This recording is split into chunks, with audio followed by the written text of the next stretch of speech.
Et je vais commencer par deux anecdotes historiques qui ont toutes deux lieu en 1956. La première, à une date anniversaire dont vous vous souviendrez sans doute, le 11 septembre 1956. Bon, le 11 septembre, c'est aussi une date à laquelle il y a eu au MIT, à Cambridge, un colloque extrêmement important dans l'histoire des sciences cognitives, intitulé Symposium on Information Theory, un colloque auquel ont participé Alan Newell et Herbert Simon, qui ont proposé une communication intitulée Logic Theory Machine, Proof Generator, Noam Chomsky, Three Models of Language, et George Miller, Magic Number 7 plus or minus 2. Donc, trois communications qui ont marqué cette année, ce mois de septembre 56. Alors, je les présente rapidement. Alan Newell et Herbert Simon, vous les avez là en photo dans les années 1950. Ils font partie des pionniers, si vous voulez, de l'intelligence artificielle. Ils ont écrit, ils ont été parmi les personnes qui ont écrit les premiers programmes d'intelligence artificielle.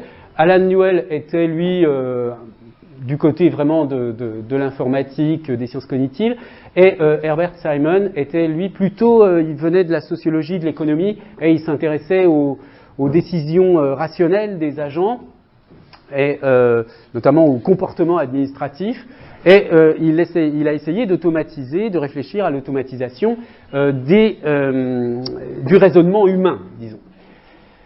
Noam Chomsky, je ne vous le présente pas, on n'aura sans doute pas l'occasion d'en reparler cette année, mais c'est un linguiste internationalement célèbre, né en 1928, vous l'avez là à l'époque en 58 et là récemment. Le propos de Chomsky, donc son texte s'appelait Three Models of Language, est résumé ainsi par Howard Gardner, qui est l'auteur d'un livre tout à fait intéressant d'histoire des idées au sujet de la révolution cognitive, A History of the Cognitive Revolution. Et il dit la chose suivante, vous voyez, au sujet de l'article de Chomsky. Chomsky montrait que un modèle de la production du langage dérivé de la théorie de l'information de Shannon ne pouvait pas s'appliquer avec succès aux langues naturelles, et il a mis en évidence sa propre approche de la grammaire, fondée sur les transformations linguistiques. Et Miller, dont on va parler dans un instant, dit d'autres linguistes ont dit que le langage avait la précision formelle des mathématiques, mais Chomsky a été le premier linguiste à le montrer clairement. Et je pense, dit-il, Miller, que cela nous a beaucoup excité, enfin, ça nous a beaucoup impressionné, motivé, etc., etc. Bon. Donc, ce texte de Chomsky est celui qui a servi de base à l'ouvrage célébrissime Syntactic Structure, qui date de 1957, dans lequel, si vous voulez, on a le premier modèle génératif. Enfin, le quatrième de la bande, c'est George Miller, qui est né en 1920, mort en 2012, qui donc avait un titre, un très beau titre de sa communication, le nombre magique 7 plus ou moins 2, et en fait c'est quelque chose de très connu, vous savez, on pense que la cognition humaine n'est capable de retenir au plus 7 informations. Donc par exemple, quand on donne cette liste de lettres à retenir à des gens, les plus doués arrivent à retenir 7, voire 8, éventuellement 9, mais en général entre 5 et 9, et jamais tout, et toujours plus que, disons, 5. Enfin, toujours 5 minimum. Donc, c'était une réflexion sur les capacités de mémorisation de l'esprit humain. C'est important de noter cette congruence entre le travail de Chomsky sur la syntaxe et puis ce travail sur les limites de la mémoire humaine.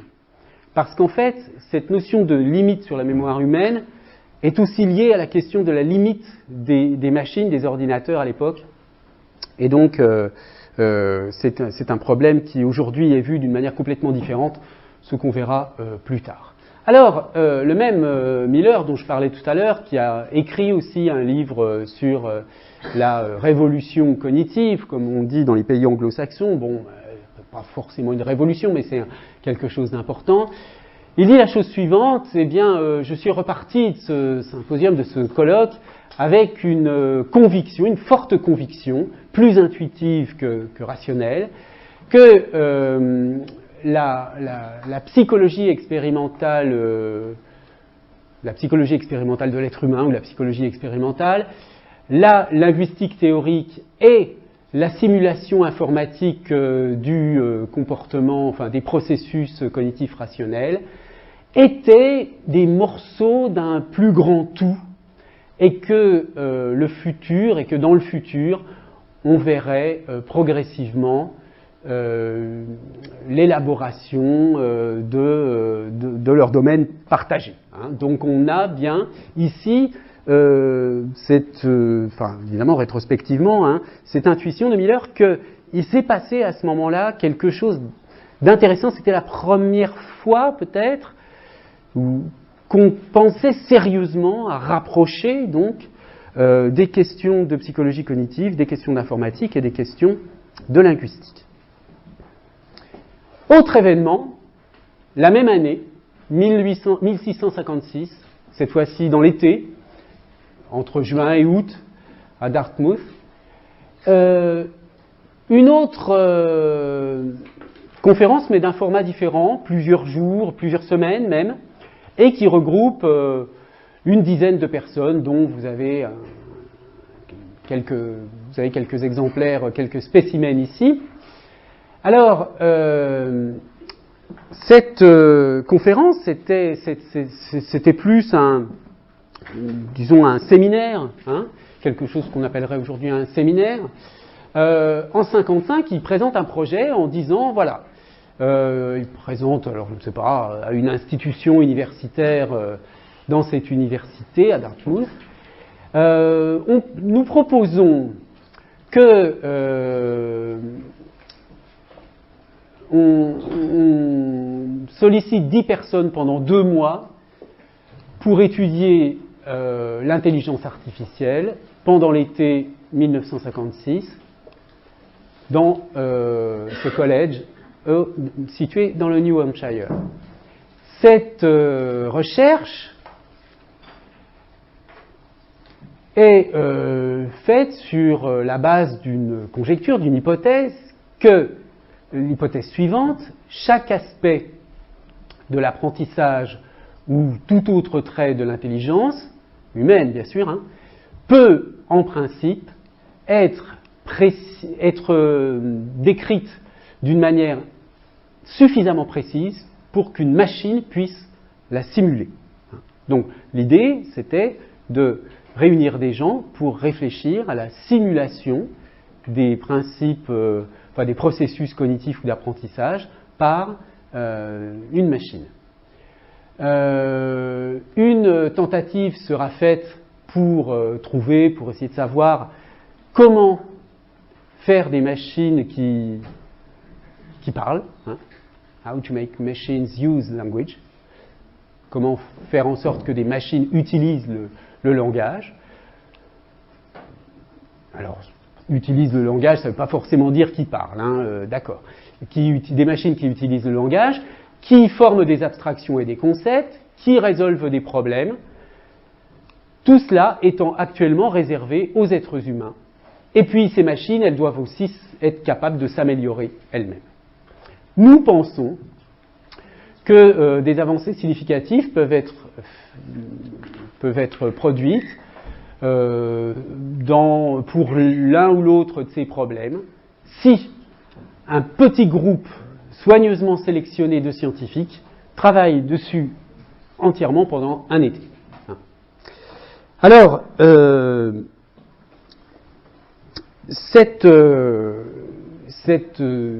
séminaire, qui a curieusement eu lieu la même année que le colloque du MIT, a rassemblé donc un certain nombre de personnes qui ont été là les fondateurs de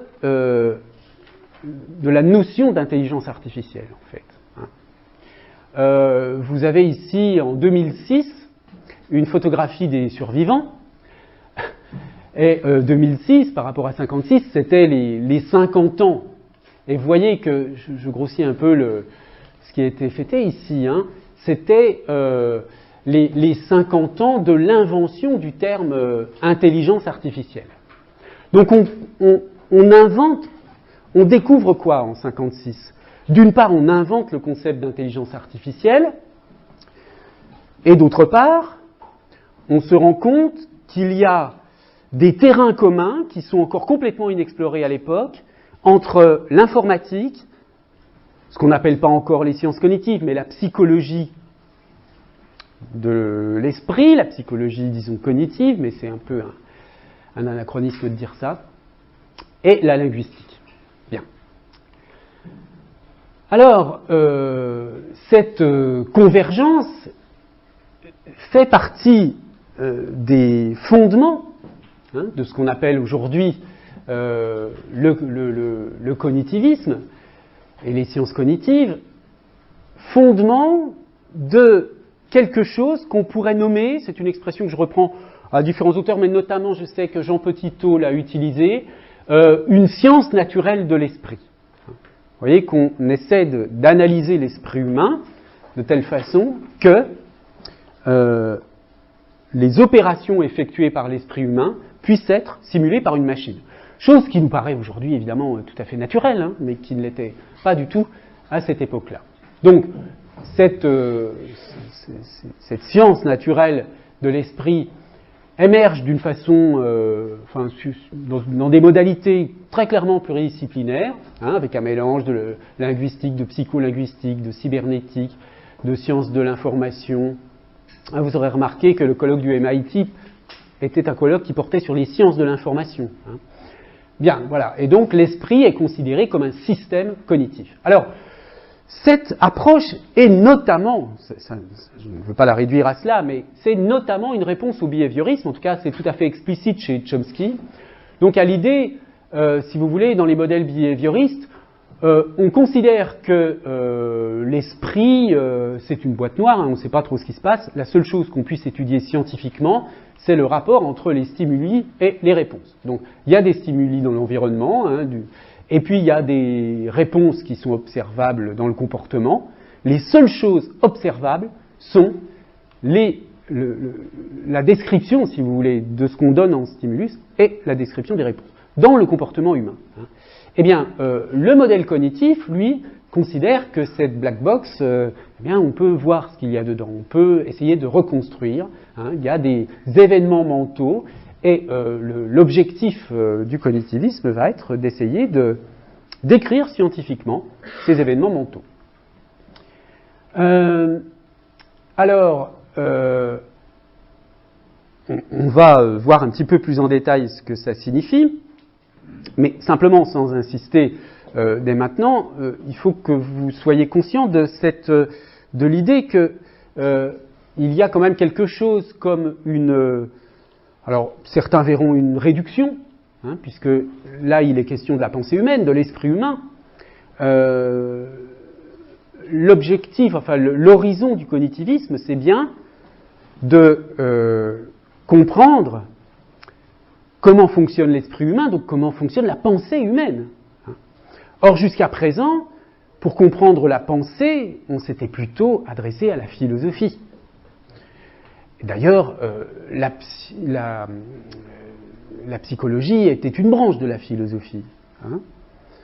Donc là, il y a quand même, dans cette période, quelque chose qui est en train de changer, et qui a aujourd'hui complètement basculé du côté de l'évidence. Hein. C'est-à-dire qu'aujourd'hui, on a plutôt l'impression que la philosophie a nous apprendre des choses sur des choses un peu floues, un peu vagues sur peut-être les sociétés, sur l'homme, quand on a des espèces d'interrogations ontologiques ou je ne sais quoi. Mais pour comprendre l'esprit humain, aujourd'hui, on a plutôt tendance à s'adresser aux sciences cognitives.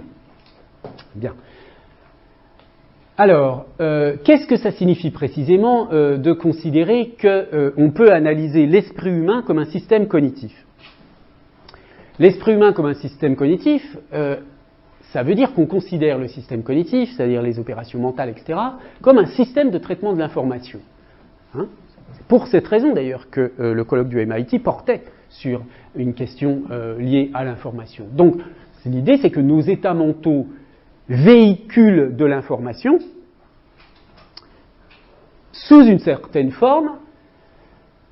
Cette forme, elle est nommée représentation. Hein. Ce sont des représentations qui sont en quelque sorte l'objet de notre vie mentale. Bien. Ces représentations, des représentations ou des symboles, hein, disons que la terminologie varie. Par exemple, le langage ou l'image sont les deux types de représentations principaux, si vous voulez. On parle parfois de représentation iconique pour l'image et plutôt digitale pour le langage. Donc iconique ou analogique pour l'image et digital pour le langage. Hein. Donc quand vous avez affaire à une certaine situation, vous pouvez la coder d'une façon ou d'une autre avec des représentations mentales qui vont être plutôt iconiques ou plutôt langagières. Bref, on va voir ça plus en détail tout à l'heure. Ça, c'est un premier trait de ce cognitivisme qu'on peut appeler le représentationnalisme, c'est-à-dire l'idée qu'on étudie des représentations. Deuxième caractéristique, bien sûr, puisque on prétend étudier les processus mentaux. Ces processus sont des opérations effectuées sur des symboles. Or, des opérations effectuées sur des symboles, ça s'appelle des calculs. Hein. Donc, il y a une dimension de calcul sur les symboles, calcul sur les représentations, qu'on appelle parfois le computationnalisme. Troisième caractéristique, on va le voir plus en détail tout à l'heure, mais l'idée du cognitivisme, l'idée du cognitivisme de première génération, ça n'était pas d'étudier le cerveau humain. C'est bien une question de traitement de l'information qui est en jeu. Donc ce que l'on cherche à étudier dans ce premier cognitivisme, ce sont les systèmes cognitifs perçus comme étant potentiellement autonomes, c'est-à-dire par principe, on peut étudier d'une manière autonome les systèmes cognitifs, qui sont donc les architectures cognitives qui régissent les computations sur les représentations, et si vous voulez, peu importe le support, que ce soit le cerveau ou autre chose. Hein. Eh bien, ce principe d'indépendance de l'architecture cognitive à l'égard du substrat, en l'occurrence du substrat cérébral ou corticocérébral, c'est précisément ce qu'on nomme le fonctionnalisme. Et puis, dernière chose, la vie mentale est fondée sur des processus naturels qui sont ultimement des processus physiques.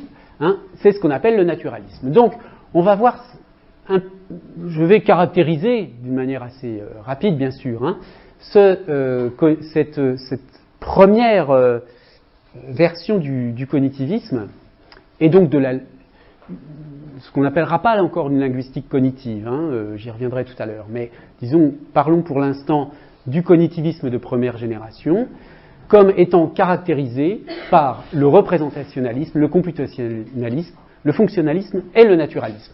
Alors, je vais détailler un petit peu chacune des notions en m'appuyant sur un article que vous pourrez lire intégralement, que je mettrai également, je mettrai le lien sur le site, mais je mets également le lien dans la diapositive ici.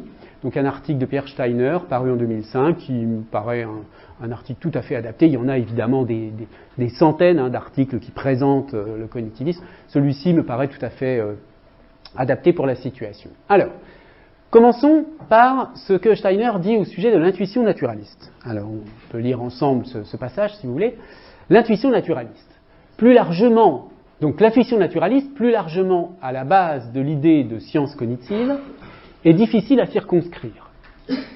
Bornons-nous ici à remarquer que le naturalisme est avant tout une position méthodologique, ou encore épistémologique, pour laquelle l'appareil explicatif des sciences naturelles, physique, biologie et dans une moindre mesure chimie, doit constituer, en dernière instance, le cadre conceptuel auquel toute théorie, en sciences naturelles évidemment, mais aussi et surtout en sciences humaines et sociales, doit se réduire.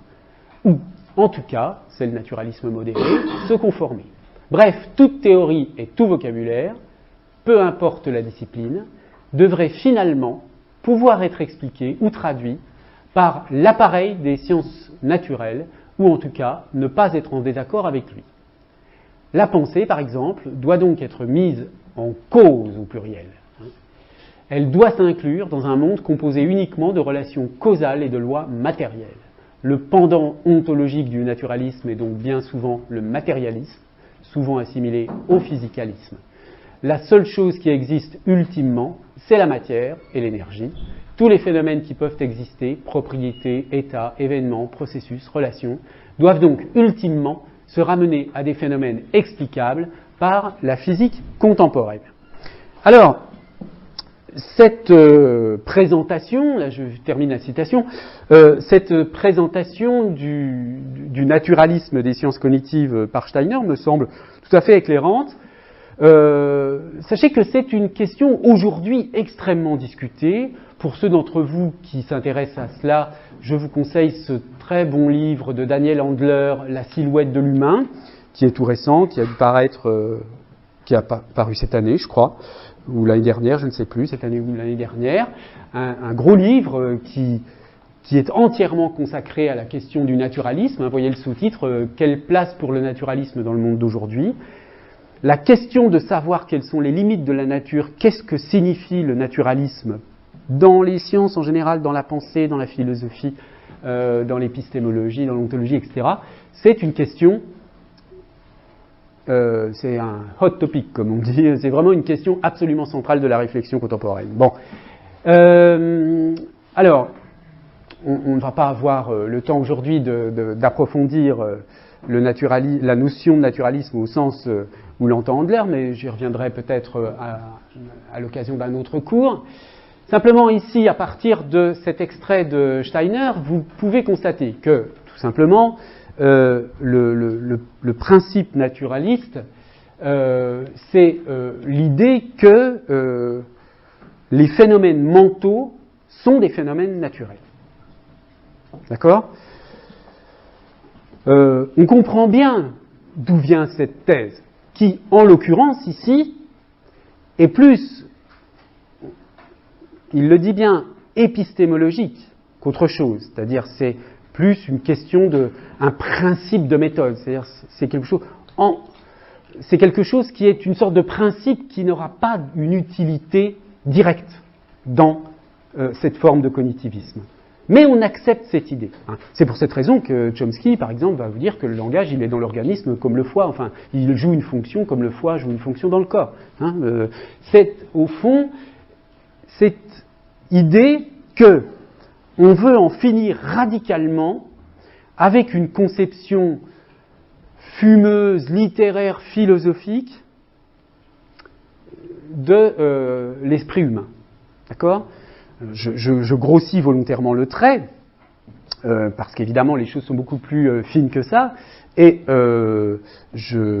pour ma part en tout cas, je pense qu'on peut bien sûr adopter des perspectives complémentaires sur la question, et que le cognitivisme n'évacue pas la philosophie, et inversement. Mais simplement, là, l'idée quand même, c'est de dire, nous voulons adopter une position scientifique sur l'esprit. Scientifique. Donc, on doit pouvoir tout expliquer par des causalités qui existent dans la nature. Vous comprenez que l'idée du naturalisme, c'est que rien d'autre que la nature n'existe.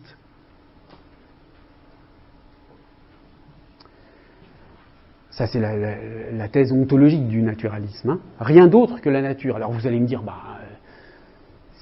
c'est pas vrai, il y a des choses qui ne sont pas naturelles. Enfin, qu'est-ce que vous me diriez si vous vouliez trouver un contre-exemple et dire que vous pensez qu'il y a des choses qui existent et qui ne sont pas dans la nature? Vous diriez quoi?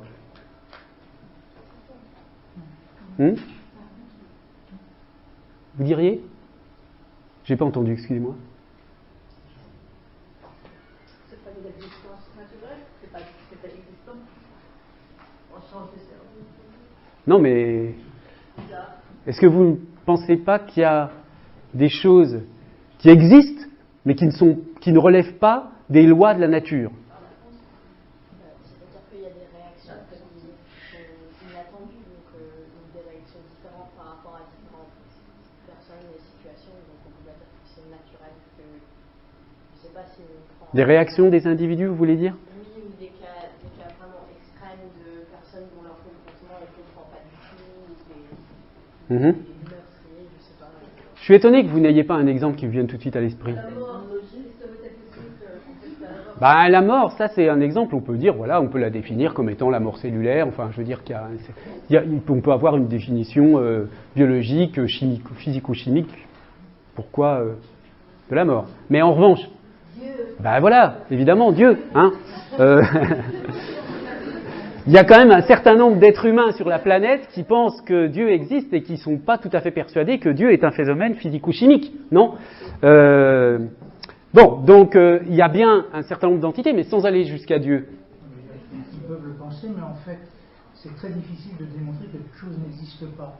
Oui, non, mais ça, ouais, on va pas lancer la discussion sur les preuves de l'existence de Dieu, je vous rassure. C'était simplement pour essayer de remplir un peu, de donner un petit peu de chair autour de cette idée que défend, disons, la position naturaliste, que dire seuls des processus physico-chimiques in extremis existent. Bon, un naturaliste va vous dire, Dieu, ça existe dans les représentations de l'être humain. Il y a des êtres humains qui ont comme représentation, comme idée, qu'il y a un Dieu qui existe. Mais cette représentation, elle provient d'un certain fonctionnement de leurs cellules cérébrales, et voilà, bien sûr que c'est physico-chimique. Hein. Bon, plus compliqué, l'amour. Voilà, pourquoi, vous voyez, je veux dire, en général, les gens ils répondent ça, soit quand on vous demande si quelque chose existe en dehors des processus physico-chimiques, on dit Dieu, l'amour. Bon, alors oui, l'amour, est-ce que l'amour c'est un phénomène physico-chimique? Alors bon, c'est bien, maintenant aujourd'hui, il y a un certain nombre de, Jean-Olivier Vincent par exemple, il y a un certain nombre de chercheurs qui vont vous montrer que des processus cérébraux jouent un rôle dans l'impression amoureuse. Pourquoi pas? On n'est pas sûr qu'en étudiant des cellules, en étudiant le fonctionnement des hormones, on ait dit tout ce qu'il y a à dire d'intéressant au sujet de l'amour. Hein. On est d'accord. Mais c'est quand même une certaine vision des choses. Donc ça veut dire que cet exemple que je donne là signifie que le naturalisme, si on veut l'adopter jusqu'au bout, il conduit à ne s'intéresser qu'à un certain type de problème. D'accord? C'est-à-dire que, a priori, quelqu'un qui s'intéresse à la cognition humaine et qui va prendre comme thème de recherche les relations amoureuses, le sentiment amoureux par exemple, et qui donc va essayer de savoir comment fonctionne le sentiment amoureux, il y a peu de chances pour qu'il s'intéresse à l'évolution depuis les troubadours de la représentation de l'amour dans la littérature. Hein. Il va s'intéresser à un champ de choses très restreint, très limité, les effets que produisent sur les hormones telle ou telle vision, etc. Donc, il va limiter drastiquement son objet pour rester cohérent avec son épistémologie. Donc, le naturalisme est une position tout à fait défendable, bien sûr, hein, et je pense qu'il faut la défendre. Sinon, si vous pensez que des choses non naturelles existent, vous n'êtes pas naturaliste, vous êtes supernaturaliste. Vous pensez que des choses surnaturelles existent. Hein. Est-ce qu'on est d'accord pour dire qu'il y a du surnaturel dans le monde? Ouais, vous pouvez croire, je sais pas, des trucs surnaturels, mais bon, voilà. C'est un peu l'argument, si vous voulez, des naturalistes, c'est de dire, si vous ne croyez pas que tout ce qui existe relève de la nature, c'est que vous pensez qu'il existe des choses surnaturelles, au-delà de la nature. Alors, je suis désolé de vous donner une image aussi réduite de ce débat, mais c'était simplement pour vous donner un très léger aperçu, le petit bout de l'iceberg de cette problématique. Donc, première idée du cognitivisme, cette dimension, cette intuition naturaliste. Donc, l'explication des phénomènes mentaux repose in fine sur des causalités naturelles, et on va le confirmer dans quelques instants. Il s'agit surtout d'un principe épistémologique. Maintenant, le fonctionnalisme. Alors voilà ce que nous dit Pierre Steiner. Le fonctionnalisme cognitiviste est cette position qui défend l'idée que ce qui constitue la nature ou l'identité d'un état mental, ce n'est pas sa composition ou sa matière cérébrale, mais plutôt son rôle, sa fonction, donc c'est pour ça qu'on parle de fonctionnalisme, dans le système cognitif. Ce ne sont pas alors les propriétés neurologiques des états et des processus mentaux qui importent dans une étude de la cognition, elles seraient trop complexes et contingentes pour cela, mais plutôt leurs propriétés fonctionnelles, leurs rapports causaux avec les entrées-sorties et autres états, processus du système. Les propriétés et états mentaux doivent être identifiés avec des états ou propriétés structurelles, organisationnelles. Comme ma croyance qu'il pleut peut se réaliser de manière multiple dans mon cerveau, elle se définit de préférence par les relations causales qu'elle peut entretenir avec d'autres états internes ou externes du système. Par exemple, sortir mon parapluie, désirer me mettre au sec, annuler mon rendez-vous. Et plus généralement ici, c'est là l'idée cruciale qui permet au fonctionnalisme de justifier le cognitivisme, mais qui peut le faire entrer en contradiction avec le naturalisme. Un système cognitif est donc surtout une entité qui peut transformer des états informationnels d'entrée en d'autres états, et ce, quelle que soit sa composition matérielle. L'architecture du système est assimilable au programme informatique, software, et donc indépendante de son matériel hardware. Donc, vous voyez, là c'est une distinction, c'est la même chose à laquelle on est aujourd'hui assez habitué, la distinction entre le hardware et le software, c'est-à-dire l'idée qu'un certain nombre de processus, en l'occurrence ici cognitifs, peuvent être étudiés indépendamment du support. Donc, comme je vous le disais tout à l'heure, les cognitivistes de première génération ne s'intéressent pas aux détails de l'architecture cérébrale, au fonctionnement des neurones ou je ne sais quoi. Ils s'intéressent surtout au fait que telle information va transiter de telle ou telle façon. Par exemple, je ne sais pas, dans l'analyse de la dyslexie, on va s'intéresser au fait que qu'il existe deux voies principales de la lecture. Pour lire, il faut un système de décodage graphème-phonème. Il faut que vous connaissez des phonèmes, vous connaissez indépendamment le son que produit chaque phonème, et vous êtes capable, en lisant, de reconstruire le son global, B, A, BA, bon voilà, ça c'est une première voie. Et puis il y a une deuxième voie de la lecture qui est une reconnaissance globale, qui est nécessaire pour des mots qui n'existent pas, par exemple monsieur, femme en français, vous ne pouvez pas le décoder en prenant les phonèmes les uns après les autres. Donc en fait, on s'est rendu compte, c'est une vieille histoire, c'est déjà, mais on a découvert qu'il existe deux voies de la lecture et qu'il y a du coup deux types de dyslexie, enfin bref. Quand je vous dis cela, quand je vous dis il y a deux voies de la lecture, quand votre système cognitif lit, il y a deux systèmes différents, et l'un peut être lésé séparément de l'autre. Une voie de la lecture par décodage, on associe des phonèmes à des graphèmes, et une autre voie de lecture où on photographie un mot en entier et on l'associe à sa signification. Bon. Quand je fais cette description, je ne vous parle pas de neurones, je ne vous parle pas de synapses ou d'aires de Broca ou de Wernicke, etc. Je ne parle pas du tout du support neurologique. Eh bien, c'est précisément cela, le fonctionnalisme, c'est décrire des processus. Et donc, c'est une façon, disons, de décrire un traitement de l'information. Donc, dans le fonctionnalisme, on cherche à décrire l'architecture des phénomènes mentaux, le software, indépendamment du support biologique cérébral.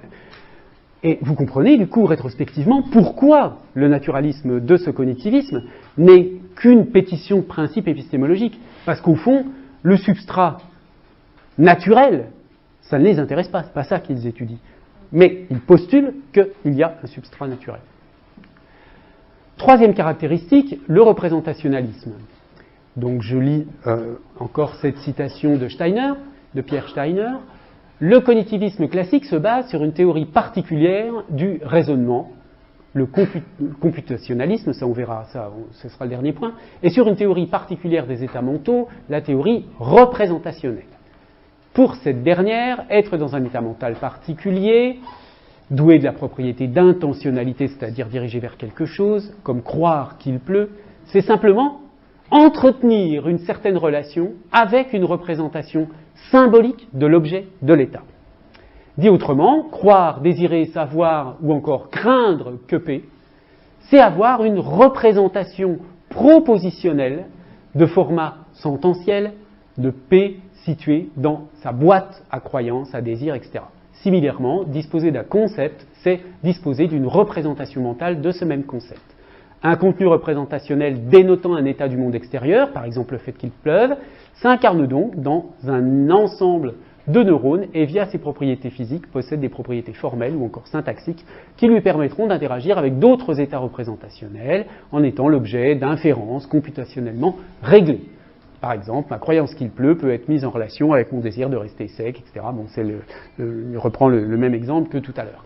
Bon, donc ici, on a un petit aperçu de la question de la représentation.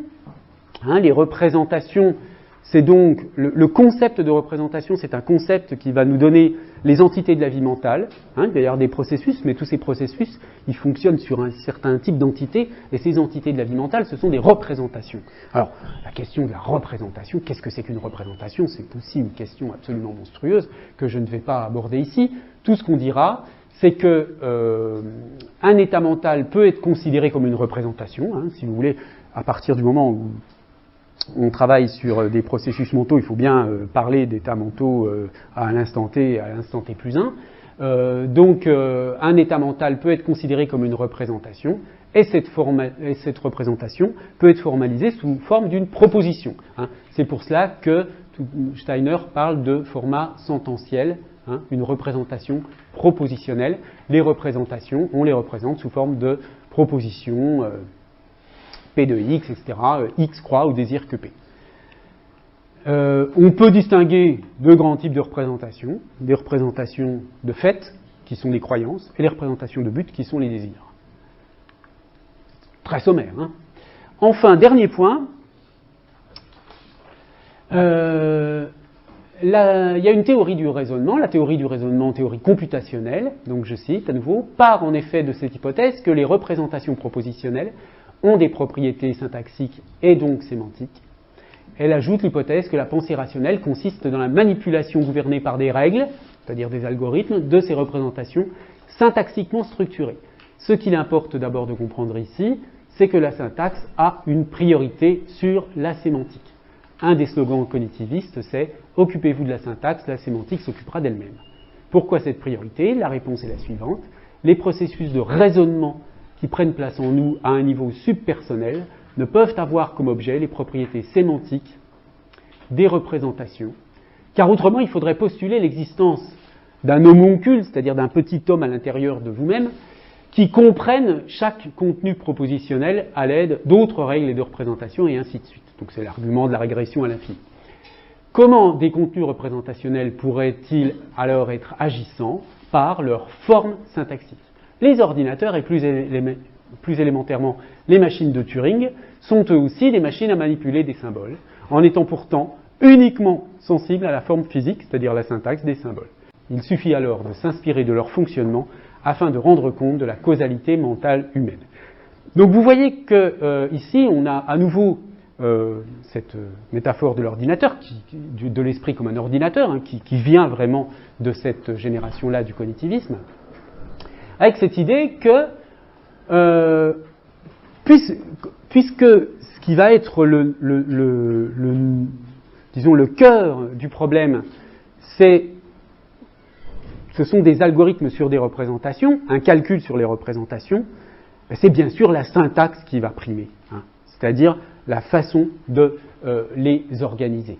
la sémantique, c'est évidemment, ça nous parle du monde extérieur et c'est beaucoup trop compliqué pour le modéliser dans une machine. Donc, on peut résumer le computationnalisme en disant que les processus mentaux, bon, éventuellement la pensée, mais c'est simplement une petite partie de la pensée, disons, consistent dans la manipulation, selon certaines règles, de représentations syntaxiquement structurées.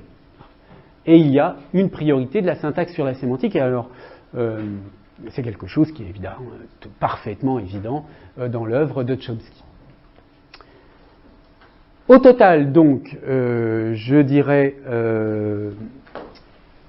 cela, et je conclurai par une dernière diapositive ensuite.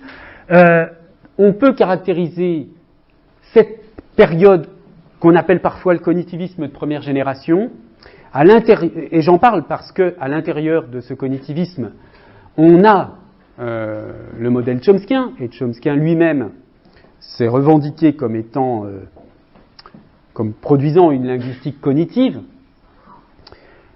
Mais au fond, le cours que je vais faire avec vous cette année ne parlera pas du tout de cela. Il va parler de la linguistique cognitive au sens où on l'entend aujourd'hui, et dans le sens où on l'entend aujourd'hui, Chomsky n'en fait pas du tout partie. Donc, on précisera ça la semaine prochaine, mais simplement ce que vous pouvez retenir, donc, c'est que cette première génération du cognitivisme, dans laquelle s'inscrit le modèle chomskien, au moins du début, mais je pense que là, sur ce point, sur les principes, si vous voulez, il n'a pas changé. Il a changé dans le détail de la modélisation, mais pas sur ces 4 principes: naturalisme, fonctionnalisme, représentationnalisme et le computationnalisme. Une citation pour terminer qui résume bien, je trouve, tout cela. Citation d'auteurs qui, eux, sont allés un peu au-delà, qui sont d'une autre génération. Un livre très important, L'inscription corporelle de l'esprit.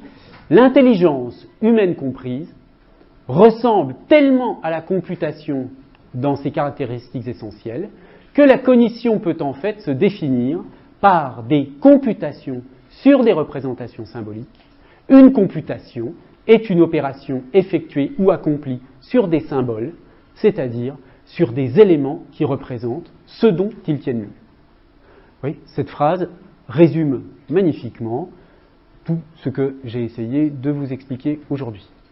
Voilà, merci de votre attention.